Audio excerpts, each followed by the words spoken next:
Welcome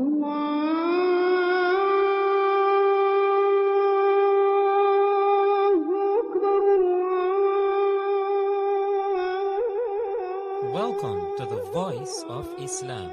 I am your host, Tariq Abdul Majid. The Voice of Islam is a weekly radio program organized by the Islamic Council of Jamaica, the umbrella organization for the Muslim community in Jamaica, to propagate the message of Islam, dispel the common misconceptions about Islam, and facilitate a medium to provide the Islamic perspective on topical issues and alternative solutions. You are listening to the Voice of Islam. Before we begin, let's take a minute to listen to the recitation of verses selected from the final revelation to mankind, Al-Quran. Bismillahir Rahmanir Rahim. واذكر في الكتاب مريم إذ انتبذت من أهلها مكانا شرقيا فاتخذت من دونهم حجابا فأرسلنا إليها روحنا فتمثل لها بشرا سويا قالت إني أعوذ بالرحمن منك إن كنت تقيا قال إنما أنا رسول ربك لأهب لك غلاما زكيا. And mention, O Muhammad, in the book the story of Mary when she withdrew from her family to a place towards the east. And she took in seclusion from them a screen. Then we sent to her our angel, and he represented himself to her as a well-proportioned man. She said, Indeed, I seek protection in the most merciful from you, so leave me if you should be fearing of Allah. He said, I am only the messenger of your Lord to give you news of a pure boy. She said, How can I have a boy while no one has touched me and I have not been unchaste? He said, Thus it will be. Your Lord says, It is easy for me, and we will make him a sign to the people and a mercy from us, and it is a matter already decreed. So she conceived him, and she withdrew with him to a remote place. You are listening to the Voice of Islam. Bismillahir Rahmanir Rahim. In the name of Allah, the most beneficent, the most merciful. One of the first aspects of our life, if not the first and most important aspect of our lives that require preservation, is the aspect of religion. Yes, you heard correctly. Religion must be preserved at all cost. So allow me to clarify what is meant by this. Religion is defined as the belief in and worship of a higher being. And whatever this religion is, it should form a lifestyle for its followers. There are many religions in the world today, and while we as human beings live among different beliefs and must to some extent be tolerant of other religions, the religion that must be preserved is the one that stands out to be the religion from God. And as such, it must be preserved and protected by God himself. So which of the many religions are actually from God? Which of them? It cannot be all of them, as God is not a God of confusion. It is reasonable to say that God had ordained or laid out a way of life that is superior to every other form of living. This way of life that is superior must be a way of life that clearly explains to the creation who God is, so that we as creation can worship the Creator. It must be a way of life, it must be a religion whose basic principles or beliefs are preserved and taught from the beginning of creation, from the first man, and thereafter handed down to all generations. It must be, in order for this religion to be superior, it must be a religion that agrees with the nature of the human being. And so let's explore these points a little further. The first point is that the religion from God must explain clearly who God is, so that we can worship him, so that worship can be established without confusion. This is a fundamental principle, and one that every person should be concerned about protecting or preserving. God must be defined by clear terms and qualities. An example of this, so let me give you an example of what this means. If we were to look to the Quran, which is the last revelation sent to humanity, chapter 2, verse 255 of the Muslim holy book, it states, chapter 2, verse 255, it states, God, there is no one worthy of worship except Him, the ever-living, the sustainer of all existence. He depends on nothing for sustenance. Neither drowsiness overtakes Him nor sleep. To Him belongs whatever is in the heavens and whatever is on the earth.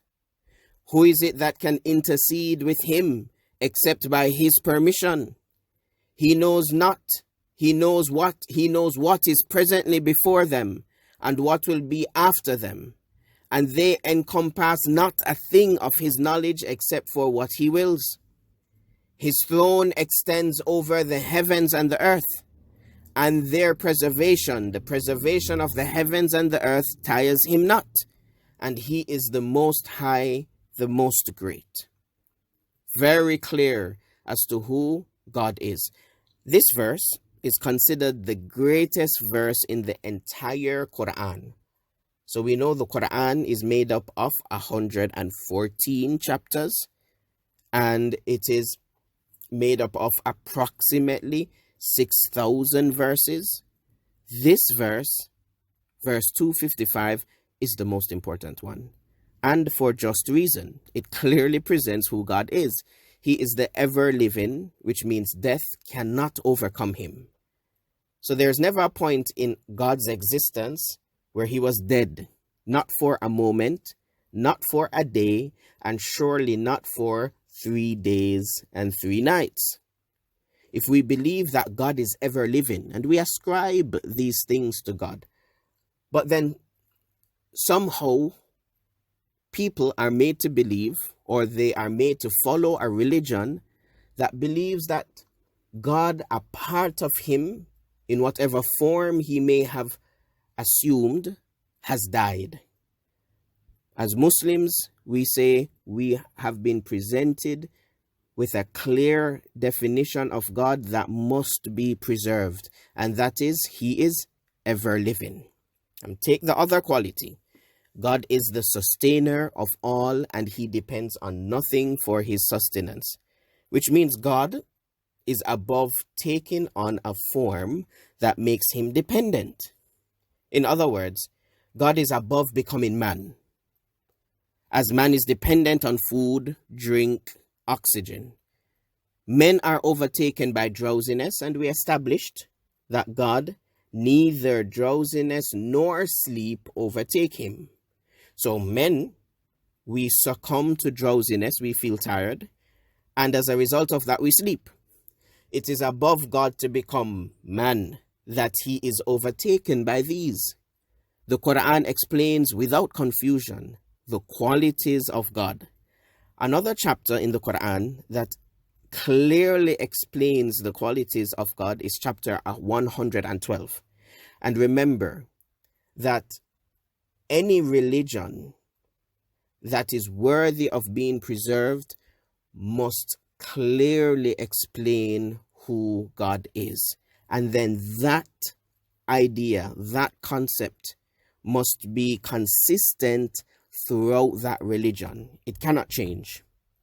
And so if we were to look to another chapter within the Quran, and remember that the Quran is considered the last and final revelation sent to humanity, Muslims believe that this is the actual word of God. So chapter 112, it says, "Say, He is God, the one and only. There is no one beside Him. There is no one before Him, and there will be no one after Him. He is one. God is not two. God is not three. God is not divided into other forms. God is one." So the verse says, the first verse says, "Say, He is God, the one." The second verse says, "God, the absolute. Number 3, verse 3, he begets not, so he does not give or bring forth children. He does not reproduce. He doesn't have any sons biologically through birth. He does not beget, nor was he begotten. God himself, he was not born of anyone. He doesn't have a father. He doesn't have a mother. This is an impossibility. So anyone who says that they're God, or any religion that claims that God had a mother, so the mother of God, we are clearly being taught here by this verse that God has no parents. Number 4 of verse 4, and there is nothing comparable to him. So there is nothing that we can compare unto God and say God is like this. So there is nothing that we can ascribe, that we can compare unto God, associate with God. So God is not compared to his creation. He is the creator, and everything else is by his creation. So, okay, so this is considered one of the very important chapters within the Quran, and it clearly explains who God is. If you were to open up the Quran, by the way, mosques or Muslim places of worship around the island distribute the Quran for free. So if you happen to have a Quran, when you open it, the first chapter clearly introduces who God is. If you were to look at the first chapter, the first words of God that you would read within the Quran, it sounds something, or it goes something like this: in the name of Allah, in the name of Allah, the God, the most gracious, the most merciful. All thanks and praises belong to Allah, the Lord of all that is in existence, the most gracious, the most merciful. And remember, Allah is the Arabic name for God. It is the primary name for God. Verse 4, he is the only owner and the only ruling judge of the day of judgment. Verse 5, you alone, O God, we worship, and you alone we ask for help for each and everything. Verse 6, guide us to the straight way. Number 7, the way of those on whom you have given your grace, your mercy, not the way of those who earned your anger, that is, those who knew the truth, but they did not follow it, nor of those who went astray. And those are they who, they don't know the truth, but they acted upon what they thought was the truth.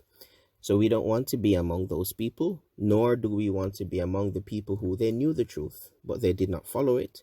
We want to be among those people, O God, that you have bestowed your mercy and your favor upon, those people who they know the truth and they follow it. So it must be this religion that is worthy of being preserved, must be a religion that clearly explains who God is, so that the creation has no confusion. We worship the ultimate being, the one who is ever living, the sustainer, the one who owns everything within the heavens and the earth, the Almighty. And so there is nothing that is above him in might. He is the all-powerful. There is no circumstance in which God becomes less powerful, or that there are elements around him that restricts his ability. So for God to be in a human form, this is above God. This is not something we ascribe to God. So this is the first point, that the religion must clearly explain to us who God is. And this is very clearly explained within Islam. Number 2, the religion must be a religion that has its basic principles preserved. It hasn't been changed. The religion within itself also must have systems in place to preserve its core beliefs. So what are the basic principles of Islam? The basic principles that must be preserved is that one has to believe in God, He has to believe in all the angels, the messengers, the books that were revealed. He has to believe in the day of judgment, and he has to believe in preordainment, or that God had decreed everything. So he has to believe in the decree of God. These things must be preserved. So the preservation of these beliefs, this is at the heart of, this should be the heart of every and any religion, and cannot change. If you believe that God is one, you cannot later then change that to say that there are many other gods. There's one main God, but then there are other demigods. No, this is when men has introduced other ideologies into the text and has changed the religion. And this has happened time after time. We find that when they came and they interacted with religious script, they introduced different forms, different types of gods. And so you have demigods, and you have gods coming down in human form. This is something that is separate from the religion, the true religion of God. So if we believe that God is one, he is one, and that has to be maintained. If we believe, so we believe that God is one. We believe in the angels, and the angels are those, the main duty of the angels are what? To execute the commands of God. So when God ordains something, who executes that? It is the angels. Within the Quran, Allah teaches us that the angels, they do what they are commanded without disobeying Allah. So they are unable to disobey Allah. So Allah commands the angels to execute all his tasks. So Allah doesn't come down on earth and he doesn't execute these tasks by himself. He decrees them, and the angels, they execute them. When we think that God comes down and he's involved in the daily execution of his commands and decrees, then we may have a problem. And we find that people, they may say, if God can do anything, we may find atheists, people who don't believe in God, they may test your knowledge about God, and they may say, if God can do anything, can he create a rock that is so big he cannot lift it?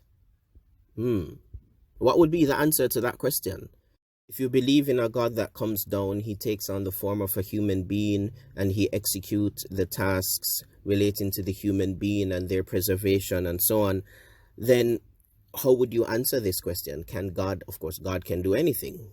Can he create a rock so big that he cannot lift it?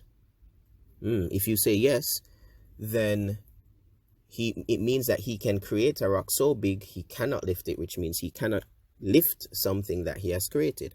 But if you say no, then you're saying that God cannot create a rock that is so big he cannot lift it. So now you are limiting the ability of God with just a rock. This, as Muslims, we don't have this issue, because if Allah wants to move the rock, he commands his angels to move the rock. Allah doesn't come down and assumes a form lower than himself to execute a task. Because of Allah, he's all powerful, be and it is, he creates a rock, he commands the angels to lift it.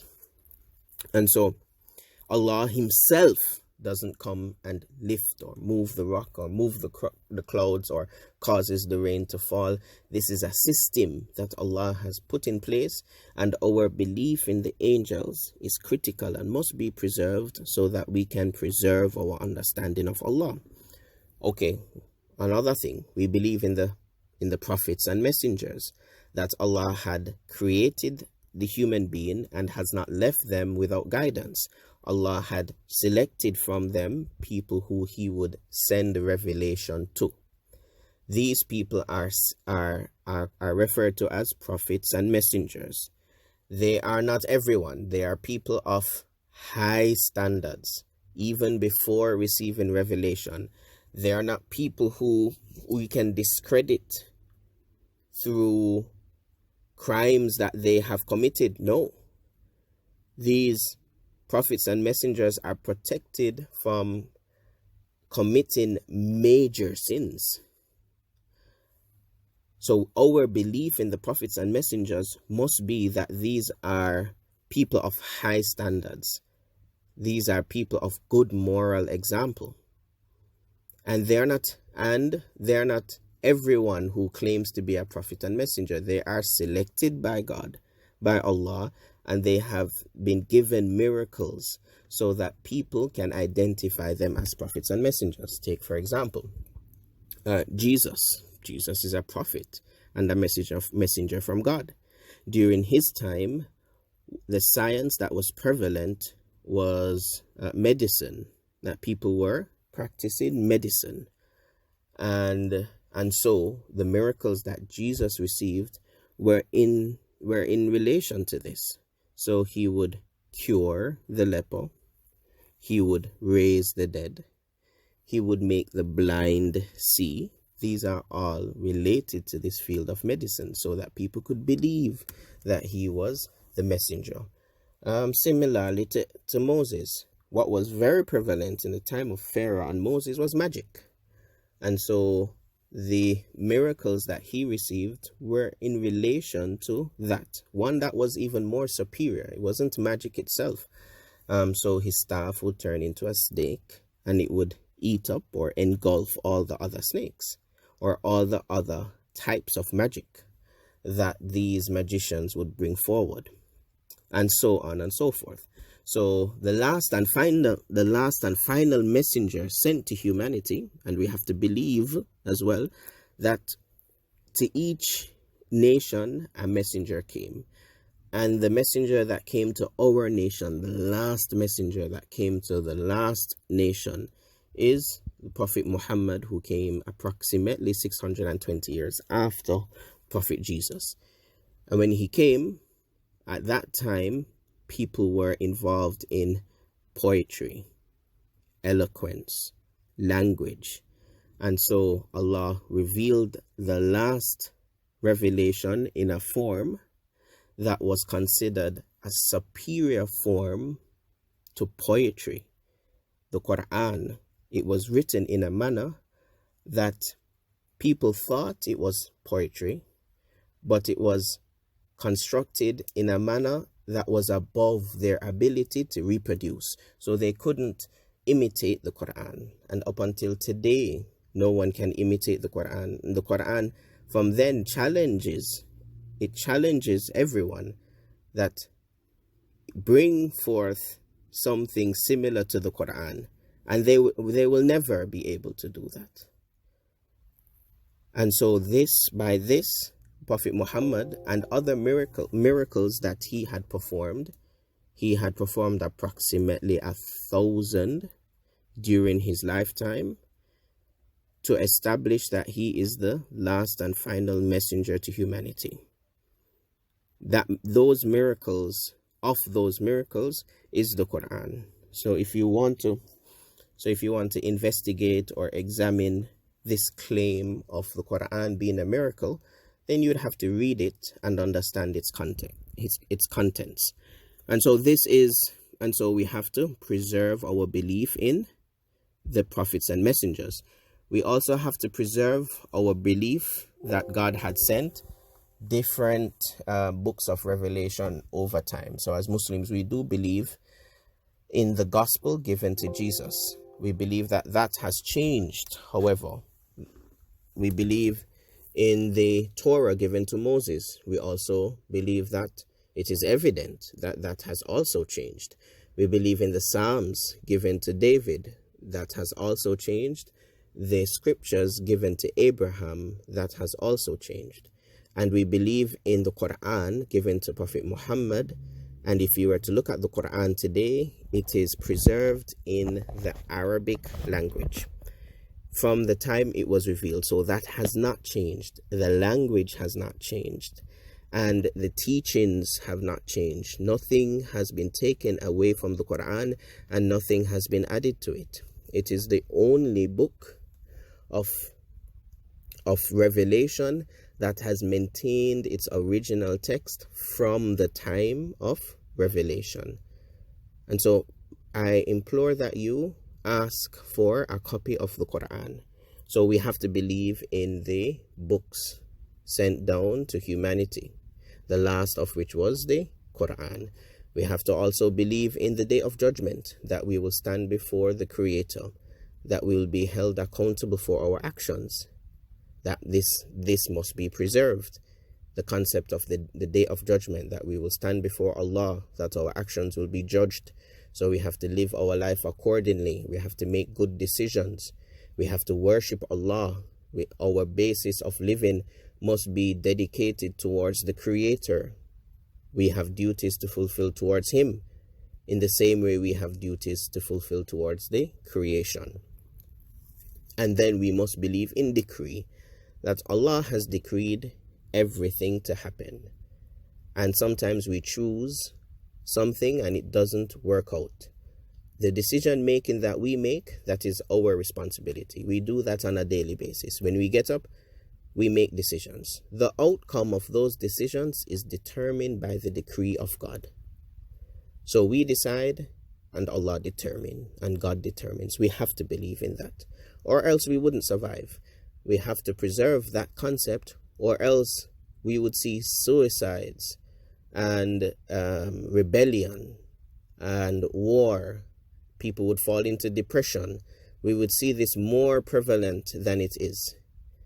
People who accept their fate, accept that Allah or God determines their outcome, those who are able to accept that will accept difficult times, and they will persevere through difficult times. So these are the 6 articles of faith. Now, I had mentioned as my last point that it must be a religion that meshes with the human being. So it must be a religion in order for it to be preserved. The religion must be one that can be learnt. So everyone has the ability to learn this religion, to seek knowledge on this religion. Number 2, it must be a religion that must be practiced. So we must be able to implement it, put it into our daily life. It should govern every aspect of our lives. How do we grow our children? How do we operate in our businesses? How do we operate in society? Number 3, it must be a religion that you call others to. Just like how the prophets and the messengers, they call people to the religion of God. It must be a religion that you invite people to. So these are 3 things that meshes with the human nature. It must be a religion that we understand, we agree with. It is reasonable. We can reason this religion. It must be a religion that we can implement, put in practice, and it must be a religion that we can spread its good word and we can invite people to it. Thank you all for listening to The Voice of Islam, a weekly radio program sponsored by the Islamic Council of Jamaica to propagate the message of Islam, dispel the common misconceptions about Islam, and facilitate a medium to provide the Islamic perspective on topical issues and alternative solutions. Please send in your questions and comments to islamradiojm@gmail.com. That's islamradiojm@gmail.com, or by text message to 892-1350. That's 892-1350. You may also visit our Facebook page, facebook.com/Islamic Council of Jamaica, or you may visit any of the following locations: Islamic Council of Jamaica, 24 Camp Road, Kingston 4; Masjidur Rahman, Windsor Road, Spanish Town; Islamic Dawah Center, 1 Makati Street, Montego Bay; Masjid Al-Hakim, 138 Main Street, Ocho Rios; Masjid Al-Sabr, Albany, St. Mary; Masjid Hussein, 3 Miles River, Westmoreland; Masjid Al-Haq, New Green Road, Mandeville; Masjid Al-Nur, Port Maria, St. Mary; Masjid Al-Hisan, West End Road, Negril; Masjid Al-Taqwa, Newell, St. Elizabeth; Masjid Ibrahim, Riversdale, St. Catherine. Peace be upon you all. Assalamu alaikum.